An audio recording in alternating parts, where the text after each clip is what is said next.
Gonna make the profiles boom, boom, boom, boom, boom, boom. What it is, I'm gonna tell you exactly what it is right here today on Gunner's Profiles. What it is real life, real talk by a real one. Who really did that? What it isn't is added preservatives, man. We ain't putting no fucking flavor in the Kool-Aid. It is what it is. Drink it or don't, bitch. I don't care. Don't care how I want it now. Orale, in a menudo style in direct fashion. As you can tell by that thumbnail right there, yes indeed, I'm about to write graffiti on the bus. We are talking about one of my adversaries. You know, there's always that one. You know, in life, there's that one. The one you just can't get over the hump.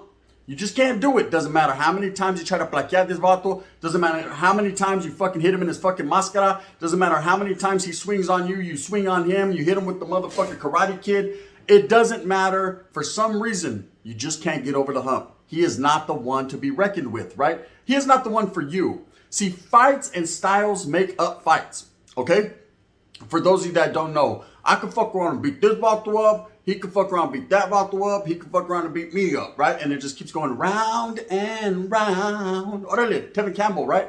It's round and round. Now, this guy was an adversary for me.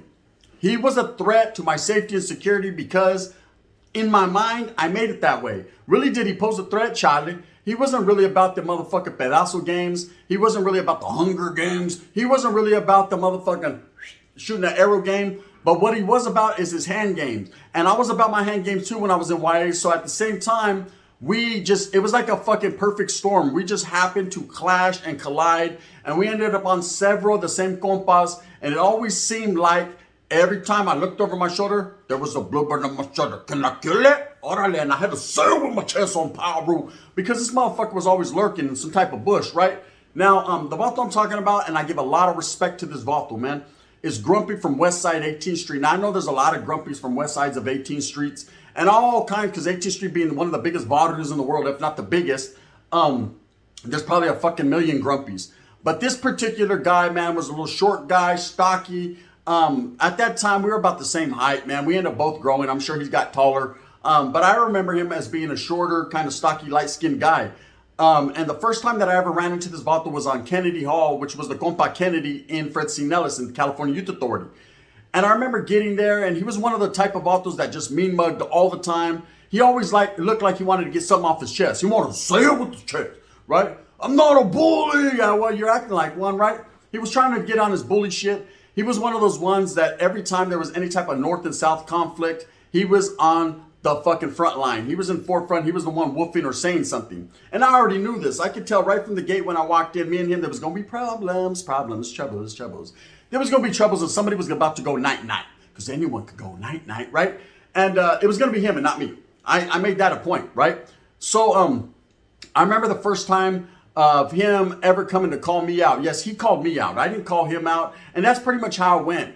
Being norteños, we were up short, right? There was probably, I think, 8 or 9 of us on this compa at this time. We had already went through our first riot. We had already went through our second melee. We had already went through our freeze. And I've told you guys what the freeze was, where they sat us down on our bunks and we had cheese sandwiches a couple times a day. And that's all we had coming for about a month at a time. And they starved us into some type of fucking, you know, hey, so it's good. Is it cool with you guys if we just program and shit? Fuck yeah, it's it, right? And it would be like that for the time being, but there would always be one-on-ones behind the hammer cord, or in the latrine area, or down in the dorm, or around the corner by the showers, or in the closet area, wherever the fuck you could find some bliñas, it went down. North and South was the issue. Guerra never stopped. It just stopped being on the front lines of where the placas could see it. Because we didn't want cheese sandwiches anymore. Did we look like we fucking told on people? Charlie, right? So look, this vato Grumpy, I remember he used to mean mug, and I used to tell the homeboy Spanky from Gilas, hey bro, I don't like this vato, man. This vato fucking thinks he's harder than fucking a box of fucking rocks, right? I'm gonna hit him with one. And he said, hey, don't trip. The time will come. This vato's gonna approach you. He's probably gonna call you out. Because I mean mug back. You know, you get to a certain point where a vato's just staring at you, and you start staring back like, what, puta, right? And so one day, sure enough, he comes up to me. I've been there about a month, and he's like, hey, I'm trying to see you behind the handball court. I said, you ain't said nothing but is the wind blowing? A word. That's it, right? Let's go. So we ran behind the handball court. And I remember this particular day running behind the handball court. Everybody wanted to see this fight because it had been building. It had been brewing. You know, you could tell that there was animosity on his fucking shoulder. There was animosity on mine. It was never something where we just got off fucking right there where we were mad at in front of everyone, but we wanted to go behind this hammock court. So everybody was on that side of the yard, the back side where, because the hammock court was facing the compa. So on this side, you wouldn't be able to see shit, but on that side, which was the Taft side, we used to call it, because it was facing the box and Taft, the oil, right? So all them vatos always got a show. They'd always, hey, orale, get that buster, right? Anyway, so we'd run over there.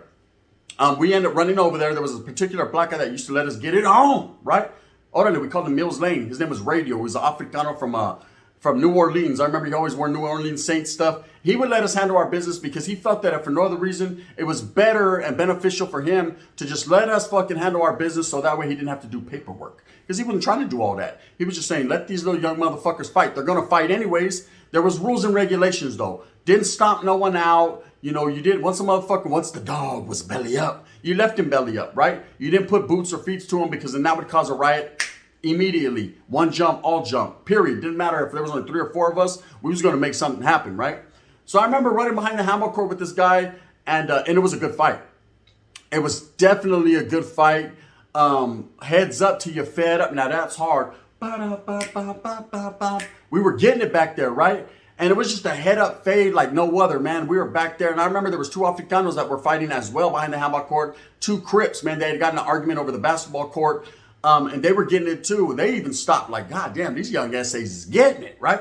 Boom, boom, boom, boom. Just head up, solid punches. Neither one of us could catch that tiger uppercut. Neither one of us could catch that one that had just put a motherfucker flat on his back. But they were all solid. They were thumpers. We was hitting motherfuckers like 415s in the back, beating down the block, right? Boom, boom, boom, boom. Solid. I remember neither one of us wanted to be the one to stop. Now, being a Norteño, we had a rule. The rule saying we could never say we were finished. Ever, never, ever, ever, ever, ever, right? We could never say ya estuvo. We could never say listo. We could never say fuck it, we're done. We could never say what the fuck. We couldn't do none of that, Conor McGregor. Spensa la tira. You did. We did it, right? We couldn't do none of that. There was no giving up. There was no retreat, no surrender. You know what I mean? We didn't wave white flags. We waved red paños. And that's just what it was. And the Southsiders likewise, homes, their blue was out there. So motherfuckers get it. I remember we're tired. I'm tired. I'm looking at his eyes. He's looking at my eyes. And our eyes are saying, we're done. That's it. But our breath and our motherfucking, the force of the nature and how we are saying, Charlie, homes, we're too Mexican to be done. Thump, thump, thump, thump, dum, dum, dum, dum, dum, dum, dum. So we're getting it. We're getting our issue on, right? And I remember it was a good fight. Eventually, man, people are like, hey, placas are coming. Another placa steps out. They gave us our reason to stop. We were done. But we kind of looked at each other like, that's right, Holmes. What's up, right? Like, we ain't finished yet. There will be a part dos around this motherfucker. You know what I mean? Just like Jason has 7 parts, we're going to have 8, bitch, right? Let's get it, right? And so that was that for that day. And I remember being lumped up a little bit, him being lumped up, but nothing too major. Nothing where it was like my eyes were shut and my lip and my jaw was hurting. Charlie Holmes, I went back, ate a spread. The sopa was the best sopa I ever had because I enjoyed it, because I earned it. As being a Norteño, Holmes, I did what I had to do that day. And we fought on several more occasions. And it seemed like every time, Holmes, it would go back and forth. I'd just be in the mood. I'd see Vatos fighting, and I'd be like, fuck, where's Grumpy? Looking for him. And I'd see him, and I'd be like, and he'd be like, and boom, we'd go behind the hammock court. Motherfucking next thing you know, we're getting it. Boom, boom, boom, boom, boom. Everyone's like, damn, these fools got some type of chip on their shoulder. There was no way to settle our dispute because we were doing the only thing we knew how to do. Right? There was even talk of giving each one of us a pedazo and letting us go back there and killing each other. Whoever lived was the winner ultimately, because that's what it was going to end up. But I think we gained with each fight, we gained a level of respect for each other. At least I know I did for him. I gained respect for him because regardless of how it turned out that particular day, some days I would get the better of him. Some days he'd get the better of me, man. It takes a real man to admit some bullshit, right? But it just was the way it was. That's how it would be. Now, I'm going to talk about something I've talked about before, and that was the one time on Kennedy that the Norteños kicked it off, me being the one to kick it off, and Vatos coming up short, right? And the retaliation never was a must where they were from. And for that, I would always be skeptical on why, right? I would never know the reasoning why, and a lot of people don't to this day. But what had happened was we got off in the school area, and the administration put us all in segregation, the box. Now, there was 4 or 5 homeboys that actually stood back on the compa. They didn't have school that day. So now they were subject to ridicule and oppression by the Southsiders. And the Southsiders said, okay, all the Norteños are gone. These few are going to conform to what rules we got. So they wrote a fucking huila And they actually handed it to one of the norteños. And this Huila had rules. You guys can't use a microwave. You guys can't do this. You got to stand in the corner, homes. You guys got to be over here. You guys got to wear your t-shirts. They were basically trying to bully the homeboys because the rest of us weren't back. But oh, what a difference a night makes, right? One night in the caja, and administration decides we're sending all these cats back, right? So as soon as we get back to the compa, we're looking around and the homeboys are looking all nervous and like, what happened, bro? You know what I mean? What's going on here? Shit. And all the Southsiders like, ah, shit. Here's these motherfucking young thugs back, right? Because the ones that were locked up in the oil, we were kind of like the ones doing things. You know, there's always different levels to this shit in life, you know? There's homeboys that were just there doing time, and they were righteous homeboys, good-ass homeboys, but they weren't the ones out there on frontline status really trying to get it, really trying to push that motherfucking agenda. Our agenda was as many fights as we can get into, as many stabbings as we can get involved in, as much shit as we can do, so that way we can be transferred back up north closer to our families. Didn't matter about time, didn't matter about catching new cases, none of that mattered, homes. Let's just get the fuck up on out of here. This is their backyard. This does not belong to us. So there was a few of us that were really striving for that. Whereas there were some homeboys that were like, fuck it, complacent. We're here, homes. We're here now. So we might as well just stay here and establish. That's what we're supposed to do, right? Nah, Charlie, homes. Fuck that. We about to sail with the chest on power rope and get on down the yellow brick road. So we get back that night. Homeboys tell us about this Huila that I never laid my eyes on. So I don't know if it was true. This was just some propaganda to spark some shit. Whatever the case may be, I opened my big fucking fat mouth and I decided, hey, I'm going to kick it off tonight. Me, the homeboy Smilon from Hanford, Dreamer de Corco, a Puerco de Sanjo, a few of us, man, we're all in like Errol Flynn, right? Let's fly this motherfucker. So I said, okay, I'm going to get off first. And of course, I've spoken on the story before and I don't want to keep reiterating old stories. You know what I mean? I got a whole lot of new ones, a whole lot, right? But anyways, we end up getting off and it was a bloodbath. And it was a very ugly situation on Kennedy that day. It was probably the worst thing that ever happened on Kennedy to date, right? I know that place is no longer standing. Nellis is gone, but it was horrendous. It was a horrible situation for the Southsiders that day because they got caught slipping, lacking, and we got off and we did it pretty violently, right? Anyway, so we get off. And I remember catching the eyes of Grumpy as he ran. And I'm going to keep it real, Grumpy. I respect you. Got nothing but love for you, Humps. But at that particular day, he ended up running to the back of the fucking dorm because he was shocked. He woke up out of a dead sleep. I remember he used to tie a fucking paño around his head so he could sleep to keep his hair slicked back. You know, he was one of those vatos always trying to keep his hair back, but he had a few little picos that went up. He looked like a rooster. Anyways, the vato fucking ran to the back like, what's going on here, arrested? There was a whole lot of vatos in the back, and everyone that was in the front was getting massacred pretty much, man. And it's an ugly thing, but it's the truth, right? I hate to fucking say brown on brown wasn't fucking the war, but that was the war to be in. So anyways, we're over there butchering people as fucking a lot of people ran to the back and didn't help their homeboys, right? And for that compa ultimately ended up becoming a level compa, meaning any vatos that went over there that didn't get off, didn't catch a level B, which was a very aggressive assault on a norteño, man, they were deemed no good. It started to get other compas and other prisons or other YAs like YTS and Paso talking about Nellis in a very disrespectful manner, saying the vatos were not dealing with the norteños like they should, because we started to become the aggressor, not only the oppressed, but the oppressor, right? The bullies! We were like, fuck this. We're tired of getting snaked on. We're tired of getting beat up on. It's time that we turn it on them, mister. You know what I mean? The dog's gonna be belly up. We're gonna get down, demon. Straight up in a menudo style. So we handled our business that particular night. I'm not going to say Southsiders didn't butcher a whole bunch of homeboys on different occasions because they absolutely did, man. They absolutely were about their shit. But that particular night, man, was ours. We won it. Heavy was the head that wore that crown that night, right? And I remember looking into Grumpy's eyes as he's in the back, and he looked at me like, bitch. And I looked at him like, ba-da-ba-ba-ba-ba-ba. Not this time, puto. Anyways, we ended up going to the oil. And we went to the oil for about 2 weeks, and there was a couple homeboys they kept back because they actually got caught with pedazos or they were in suspicion of stabbing a couple people. And they never came back. A lot of us did, though. And we did come back, and I remember catching that fade, a very aggressive fade with Grumpy several more times because of that particular situation. So I could say out of everyone on that compa, he actually felt some type of way about what happened, and because he knew he was in the wrong that day. And he handled his business. He got me a couple times. I got him a couple times. That's just what it was. So anyways, here I am, little old bitty ass Skinner, man, from West Side Merced, and I ended up shipping back up north eventually. Or prior to that, I shipped to Madison, which was a compa right across the street, and went through the melees and the riots and the fights and the one-on-ones and everything that entailed being norteño soldado at that time. I went through that. Okay, so eventually I get shipped up north to Preston. And I huevo presto. I've told you guys plenty of times, it was more so guerra with bulldogs and pretty much Bay Area blacks. That was what was going on at that particular time. Southsiders weren't that deep, man. And I'm just going to be honest with you saying that we never had no funk with them while I was there. The war mostly was with the perro chatos, the bulldogs, and the blacks, right? So anyways, we're getting off. We're going back and forth. I do about 8 to 9 months there when they decide to ship me to Carl Holton. The San Francisco Tree. Orale, Stockton, here I come, right? Flux capacitors and fucking Cadillac converters. Better hide them if you have them, right? So here I come to Stockton. And I'm there in Carl Holton. And of course, that was us. That was a stronghold for the Norte, right?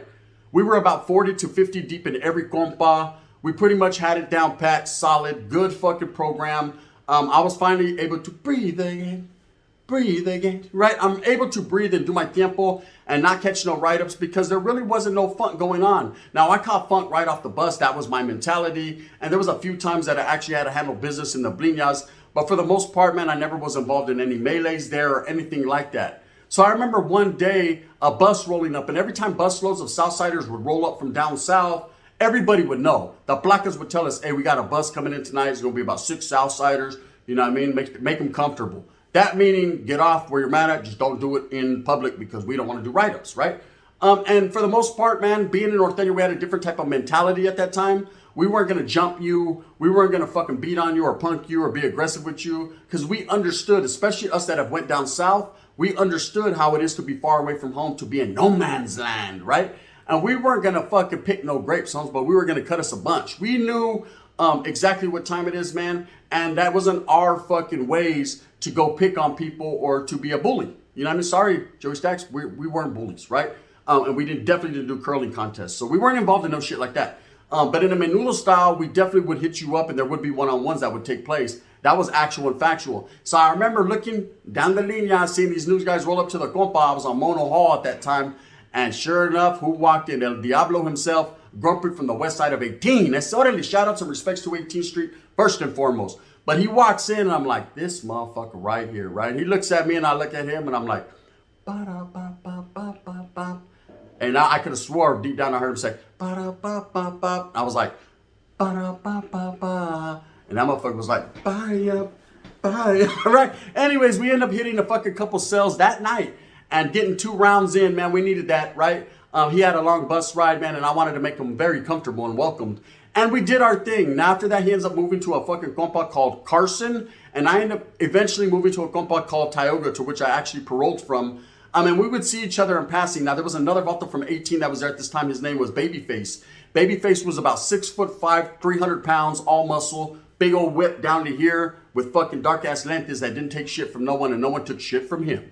Definitely. You know what I mean? Because he would go say it with his chest on correct. Right? That foot was not going to play, right? But let me tell you something. At that particular point in time, and this is something that not a lot of people speak on, but I guess the 18th Streeters were having their own turmoil with the Sureños, meaning there was some type of animosity there. They weren't clicking together for power, right? La Onda was breaking apart. And I remember Babyface used to kick it with a lot of Norteños, and we used to all post up on these bleachers and chop it up during the school area. It was actually on track. During the school area, we'd go out on PE or whatever it was called, and we'd chop it up with the vato. He was cool, man. He was actually saying that he rocked with the Norteños. And I remember Grumpy used to always be with them. He'd keep his mouth shut. He was very quiet. He looked like he didn't agree with it, but at the same time, he was going to roll with 18 above all else. And I remember having a lot of respect for that vato and telling the vato Babyface, you know what? Hey, Holmes, don't tell your homeboy because I don't want to get his head all big, but I got a lot of respect for that vato, man. That vato's about his shit. He was one of the only ones I can say that was consistent with his aggression for the Norte, meaning he was doing exactly what he was supposed to do and trying to get it done. He was trying to eradicate the Norte from Nellis, right? It didn't work out quite for him. And then he went up north, man, and he held it down and he represented like he should have. And for that, I would always say he was the number one adversary of mine. Now, there was plenty of other Norteños that he fought with. They fought with him, and it was kind of like a one and done and whatever. But with me, he was that one arch nemesis that I just couldn't get over, and he couldn't get over me. But I think we gained a lot of respect for each other. Now, I'm not going to put words in his mouth that says he respects me, because the vato had one of those attitudes like, fuck you, vatos, right? And I had that same attitude, but at the same time, I've always been a big person on respect, and I've always pushed that agenda. And I will say, Grumpy from the west side of 18th Street, he represented his barrio and the sur very well. With that being said, Just a little story, man, about OYA days I wanted to put out there. I hope that you move smooth with a purpose. I hope that you get everything that you want coming to you. Remember, at the end of the day, it's all about going out there and struggling and striving for your familia. Sometimes it's cool to listen to old war stories and reminisce and think back on what coulda, shoulda, shack, ain't, won't, will, and never gonna be. But, you know what I mean? It's part of historia, my history, my life, and I'll never forget it. With that being said, if you like this, please hit that like and subscribe. I appreciate you. If not, thumbs down. Heavy is the head that wears the crown. I'm going to continue to strive and struggle regardless for what I truly believe in. And that's the unification bout of all gente and all people, north, south, and perros. Oh my. Coming together, man. Sprinkling the woods and sprinkling the brothers, man. Because we can't do it without you, man. Everybody makes this world go round. This is the gun. Bang, bang. Cookies.